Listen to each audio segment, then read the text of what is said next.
नमस्कार स्टूडेंट्स, कैसे आप सब लोग। उम्मीद करता हूँ कि बढ़िया होंगे, मस्ती से अपनी पढ़ाई कर रहे होंगे। एसएससी एग्जाम में अगर अपन देखें तो पैसे बॉय सबसे मोस्ट इंपॉर्टेंट टॉपिक होता है, जिसमें आप स्कोरिंग भी बहुत अच्छा सा कर सकते हो। ठीक है, तो क्वेश्चंस गलत होने की संभावना बहुत कम रखना। चलिए प्रैक्टिस करते एक एक क्वेश्चन, एक एक करके क्वेश्चंस की प्रैक्टिस करेंगे, और ऐसे सभी क्वेश्चन जो कि ऑलरेडी एसएससी एग्जाम में पूछे हुए हैं। ठीक है, जैसे पहला क्वेश्चन लिखा है open the door, SSC CHSL में क्वेश्चन पूछा हुआ है। ठीक है, अब ओपन द क्वेश्चन की अगर अपन बात करेंगे तो सबसे पहले क्वेश्चन को समझना स्टार्ट करना कि ये कौन से टाइप में है। इसको अगर अपन देखेंगे तो क्वेश्चन कौन सा हो गया, इंपेरेटिव क्वेश्चन। अगर यहां पर इंपेरेटिव है तो अपन इसका आंसर भी किस में लेकर आएंगे, इंपेरेटिव में। इंपेरेटिव जो क्वेश्चन बनता है सबसे पहले आता है लेट, और फिर आएगा इसके बाद ऑब्जेक्ट। तो यहां पर ऑब्जेक्ट लिखा लेट द, और ये डोर, और इसके बाद बी, और इसके बाद लिखते हैं अपन वर्ब की थर्ड फॉर्म। तो ये हो गया let the door be open. यानी पैसिव वॉइस अगर आपको आते हैं तो उससे भी ज्यादा इंपॉर्टेंट होता है कि पैसिव वॉइस का कौन सा टाइप है।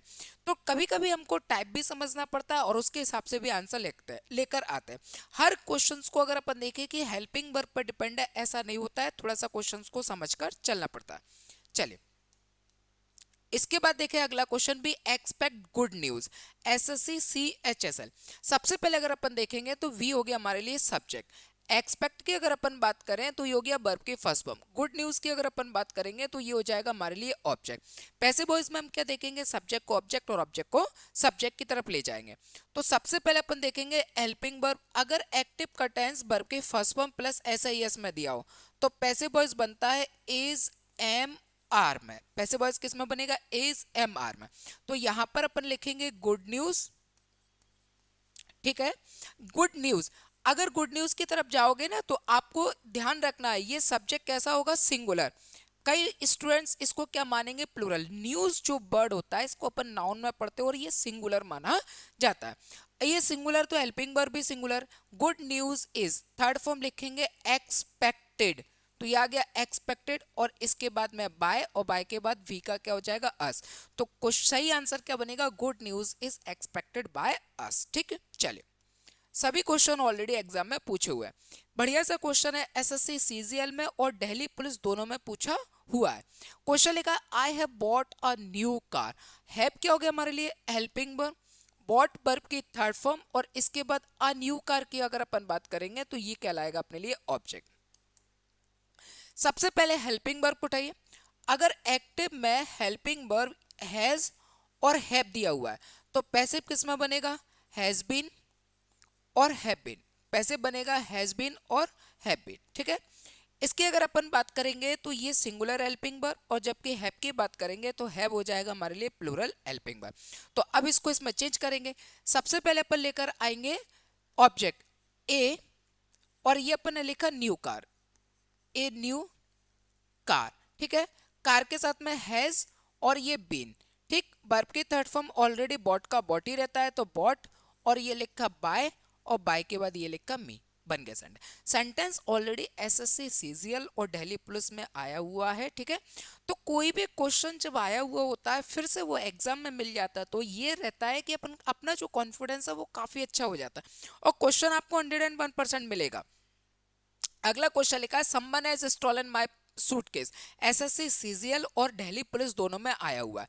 तो यहाँ पर क्या हैज का है, तो फिर से अपन देखेंगे कि अगर एक्टिव का टेंस हैज और हैव में दिया है तो पैसिव किस में बनेगा, हैज बीन। ठीक है, हैज बीन और हैव बीन, ये लिखा हैज बीन और हैव बीन। अब बना दो क्वेश्चन को। सबसे पहले लिखेंगे अपन माय, और ये लिखा सूटकेस। ठीक, हैज और ये बीन। इसके बाद थर्ड फॉर्म हो जाएगा स्टोलन बाय, और बाय के बाद यहां पर ये लिखा समवन। ठीक है, अब एक बात समझना अच्छे से। मैंने जब आपको, आप जब इस वीडियो में देख रहे हो, क्वेश्चन को देख रहे हो, तो मैंने बाय समवन रख दिया। क्वेश्चन अगर देखोगे तो बाय संबंध, संबंध से बना हुआ यानी अननोन सब्जेक्ट का है।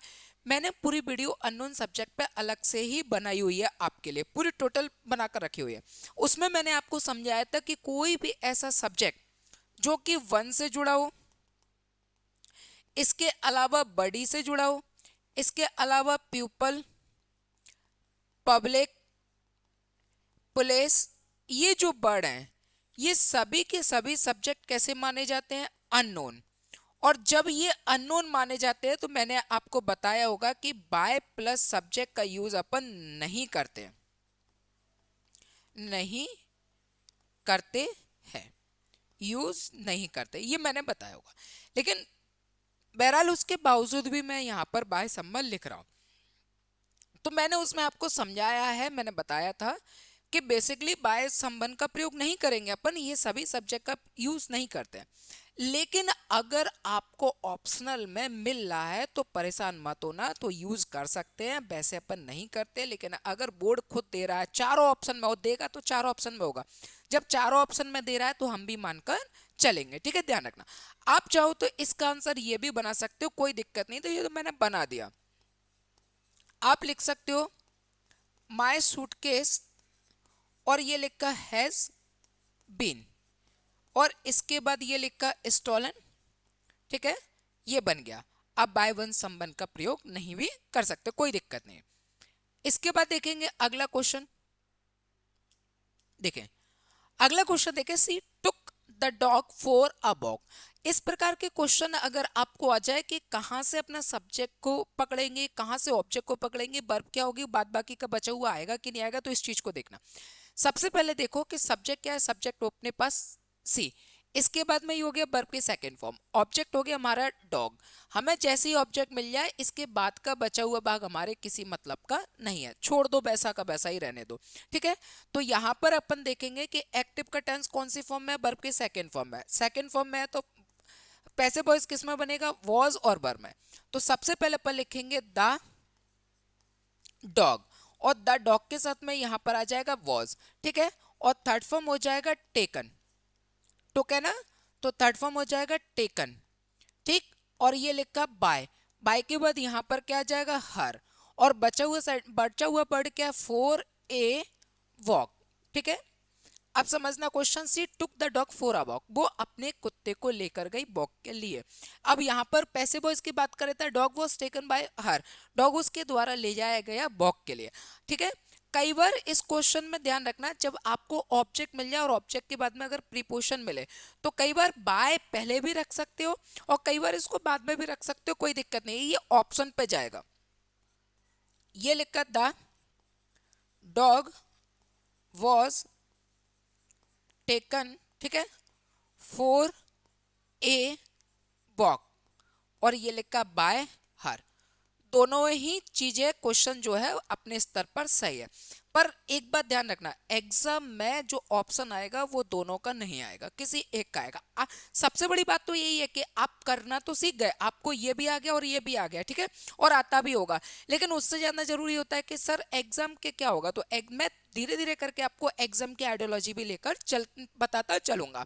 तो एग्जाम के हिसाब से अगर अपन देखेंगे तो कभी भी ध्यान रखना, जहां ऑब्जेक्ट मिल जाए और ऑब्जेक्ट के बाद अगर प्रीपोजिशन का केस आ रहा है, प्रीपोजिशन के बाद में और भी कोई ऑब्जेक्ट आ रहा है जिसे अपन कह सकते हैं अदर वर्ड्स, अगर आ रहा है तो आपको ध्यान रखना है अपने ऑब्जेक्ट से मतलब रखना है, अदर वर्ड्स से हमें कोई मतलब नहीं है, प्रीपोजिशन के बाद से हमें कोई मतलब नहीं है, अदर वर्ड्स से हमें कोई लेना देना नहीं है, ठीक है। लेकिन ये ध्यान रखना कि जब पैसिव बनाओगे तो अदर वर्ड को पहले भी रखा जाता है कई बार, और कई बार उस बाय के बाद में भी रखा जाता है, दोनों। लेकिन ऑप्शन में, ऑप्शन जब आएगा तब ये दोनों नहीं मिलेंगे, या तो प्रॉपर इसी से ही बनाया जाएगा या फिर प्रॉपर इसी से ही बनाए, या तो चारों के चारों ऑप्शन इसमें से होंगे या फिर चारों के चारों ऑप्शन इसमें से ही होंगे। आप कहोगे सर इन दोनों में से कौन सा सही है, तो इन दोनों में से कोई सा भी सही है ऐसा मैं नहीं बता सकता, दोनों ही सही है, ठीक है। चलिए इसके बाद अगर अपन अगला क्वेश्चन देखें तो अगला लिखा the painter are painting my house. सबसे पहले अपन ने हेल्पिंग वर्ब को पकड़ा, ये आ गया। अब यहां पर देखेंगे कि एक्टिव का टेंस अगर इज एम आर में है तो अपन ने देखा कि पैसिव किस में बनेगा, इज एम आर, ठीक है, और साथ में अपन किसका प्रयोग करेंगे, बींग का, is am are plus being. अब आ जाएगा बींग, तो यहां लिखा अपन ने माय और ये लिखा अपन ने हाउस, माय हाउस इज के साथ के बाद में क्या आ जाएगा, बींग, थर्ड फॉर्म हो जाएगा पेंट का, पेंटेड, ठीक है, और फिर लिखा बाय, बाय के बाद द, सब्जेक्ट क्या था हमारा, पेंटर, ये आ गया। एसएससी सीजीएल में ऑलरेडी पूछा हुआ क्वेश्चन है, ठीक है। चलिए इसके बाद अगर अपन देखें have you finish the task, question कैसा है, इंटरोगेटिव, एसएससी सीजीएल और दिल्ली पुलिस दोनों में पूछा हुआ है। इंटरोगेटिव है तो हम भी इंटरोगेटिव बनाएंगे। अब पैसिव का अगर अपन इंटरोगेटिव देखें तो सबसे पहले अपन स्ट्रक्चर लिख के लेते हैं। पहले आएगी हेल्पिंग वर्ब, फिर इसके बाद में अपन लिखेंगे ऑब्जेक्ट, ठीक है। आवश्यकता पड़े तो बीइंग का प्रयोग करेंगे, इसीलिए ब्रैकेट में रख रहा हूं, वर्ब की थर्ड फॉर्म, और फिर इसके बाद में बाय, और बाय के बाद ये लिखा अपन ने सब्जेक्ट, और लास्ट में आ जाएगा क्वेश्चन मार्क, ठीक है। अब अपन देखेंगे हेल्पिंग वर्ब क्या है, हैव। तो एक्टिव का टेंस अगर आपको हैज और हैव में मिलता है तो पैसिव किस में ले जाओगे, हैज बीन, ये लिखा अपन है हैज बीन, और इसके बाद में ये लिखा अपन है हैव बीन, हैज बीन और हैव बीन। जब भी आपको इंटरोगेटिव में डबल हेल्पिंग वर्ब मिले तो हमेशा याद रखना कि जो ऑब्जेक्ट होगा वो दोनों हेल्पिंग वर्ब के बीच में आएगा, ये मैंने इंटरोगेटिव पोर्शन में पढ़ाया हुआ है। तो द टास्क को अपन पहले लेकर आएंगे, तो ये लिखा हैज द, और ये टास्क, ठीक, ये लिखा अपन है हैज द टास्क, और इसके बाद ये आ जाएगा बीन। ये दोनों हमारे लिए क्या हो गई, हेल्पिंग वर्ब, और ये हो गया हमारे लिए सब्जेक्ट, ठीक है। अब चाहिए वर्ब की थर्ड फॉर्म, तो ऑलरेडी फिनिश जो है वो वर्ब की थर्ड फॉर्म होता है, तो ये लिखा अपन है फिनिश्ड का फिनिश्ड। इसके बाद में अपन ने लिखा बाय, और बाय के बाद सब्जेक्ट, सब्जेक्ट क्या हो जाएगा यू, यू का यू रहेगा, और लास्ट में क्वेश्चन मार्क, ये बन गया। तो याद रखना जब डबल हेल्पिंग वर्ब हो तो हमारा जो ऑब्जेक्ट है वो उन दोनों के बीच में आएगा। सबसे बड़ा ऐसा नहीं है कि रूल रट लिए तो आपका काम हो गया, सबसे पैसे बॉयज में सबसे बड़ा खेल, जैसे पैसे बॉयज हो गया, नरेशन हो गया, या ग्रामर का पोर्शन देखे तो सबसे बड़ा खेल तो यही है कि आपको टाइप याद होना, और टाइप के साथ में वो कैसे बनता है ये भी चीज याद रखना, ठीक है। तो इंटरोगेटिव आ गया, हमको ये तो पता है कि हैज और हैव के बाद हैज बीन और हैव बीन में बनेगा, पर हैज बीन दो हेल्पिंग वर्ब है और सेंटेंस इंटरोगेटिव है, तो अपन देखेंगे कि हैज बीन सिंपल में जैसे लगता है वैसे नहीं लगेगा, इंटरोगेटिव है तो ऑब्जेक्ट उनके बीच में आएगा, ध्यान रखना हमेशा। इसके बाद में अगला क्वेश्चन था fire will burn this house, तो यहां पर हेल्पिंग वर्ब क्या हो गई, बिल। अब अपन देखेंगे कि अगर यहां पर एक्टिव के टेंस में बिल और सेल है, अगर ये बिल और सेल है तो ये पैसे बनेगा बिल बी और सेल बी में, ठीक है, बिल बी और सेल बी में। तो ये लिखा अपन है दिस हाउस बिल बी, और थर्ड फॉर्म होती है बर्न्ड, ठीक है। इसके बाद ये लिखा बाय द फायर, ये बन गया आपका आंसर। चलिए अगला क्वेश्चन देखें, सी इज रीडिंग अ नोवेल, और ये क्वेश्चन जो बहुत सिंपल है, एसएससी सीजीएल दिल्ली पुलिस में पूछा हुआ है। मुझे लगता है इसका आंसर आप ही लोग बना लोगे, क्योंकि हेल्पिंग वर्ब अगर अपन देखेंगे तो ये किसमें, इज एम आर, और अगर ये इज एम आर में है तो पैसिव भी किसमें बनेगा, इज एम और आर।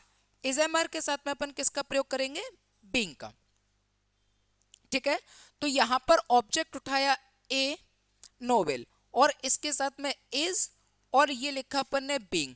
रीडिंग का थर्ड फॉर्म हो जाएगा रीड, और इसके बाद में बाय, और ऑब्जेक्ट बनेगा हर, ये बन गया आपका पैसिव वॉइस, ये बन गया आपका पैसिव वॉइस, ठीक है। इस तरीके से देखो सेंटेंस में हमने हेल्पिंग वर्ब पकड़ी और हेल्पिंग वर्ब के हिसाब से अपना आंसर रख दिया। अब देखेंगे अगला क्वेश्चन। अगला क्वेश्चन लिखा है his brother doesn't drive a car, और सेंटेंस जो है वो ऑलरेडी कैसा है, नेगेटिव। सेंटेंस को देखेंगे नेगेटिव है तो पैसिव भी किस में जाएगा, नेगेटिव में जाएगा। तो यहां पर अपन देखेंगे कि सेंटेंस किस में, डू नॉट, और ये लिखा अपन ने डज नॉट। डू नॉट और डज नॉट का पैसिव वॉइस बनेगा इज नॉट, एम नॉट, और इसके अलावा आर नॉट, यानी इज एम आर में सेंटेंस बनेगा, ठीक है, इज एम आर में सेंटेंस बनेगा। तो ये लिखा अपन ने एक कार, और एक कार के साथ में इज आएगा तो इसलिए अपन ने लिखा इज नॉट, और थर्ड फॉर्म हो जाएगा ड्राइव का ड्राइवन, और ये लिखा बाय, और बाय के बाद आ जाएगा हिज, और ये ब्रदर, ये बन गया आपका सेंटेंस। पैसिव वॉइस में सिंपल है तो सिंपल बनाइए, नेगेटिव है तो नेगेटिव बनाइए, इंटरोगेटिव है तो इंटरोगेटिव बनाइए, डबल इंटरोगेटिव है तो डबल इंटरोगेटिव बनाइए, ठीक है। और अगर नोन या अननोन सब्जेक्ट में से तो अननोन में से बनाइए, जैसा हो जिस टाइप का उस टाइप में आपको बनाना है, ठीक है। चलो 10 क्वेश्चन हो गए। तो ये जो क्वेश्चन है ऑलरेडी आए हुए आपके प्रैक्टिस के लिए बहुत बेहद इंपॉर्टेंट क्वेश्चन है जो कि रिपीट बार बार होते रहते हैं। ठीक है, चलिए वीडियो अगर हेल्पफुल लगी है तो एसएससी एस्पिरेंट्स के साथ में शेयर करिए, लाइक करिए, और किसी भी प्रकार का अगर डाउट है तो कमेंट भी करिएगा। आपका एक कमेंट या एक लाइक जो है वो मुझे कहीं ना कहीं एक तरीके से मोटिवेशन देगा, और मोटिवेशन से ज़्यादा इंपॉर्टेंट होता है डिसिप्लिन, ताकि मैं लगातार अपने आप को और इम्प्रूव करके आप तक पहुंचूं। और इम्पोर्टेंट है कि जो हिंदी मीडियम के स्टूडेंट्स हैं जिनकी इंग्लिश मान के चलिए कि स्टार्टिंग से ही बेकार है, जिन्होंने इंग्लिश में डर लगता है, ठीक है, ग्रामीण से हैं, तो ये सारी जो समस्या है वो धीरे धीरे अपन खत्म भी करेंगे। तो बेहतर इंग्लिश समझने के लिए और एसएससी एग्जाम को पास करने के लिए इंग्लिश इंपॉर्टेंट है, और उसको बहुत अच्छे से आपको समझना है। समझने के साथ में आप लोगों का सपोर्ट भी मुझे चाहिए। ठीक है, नमस्कार, जय हिंद।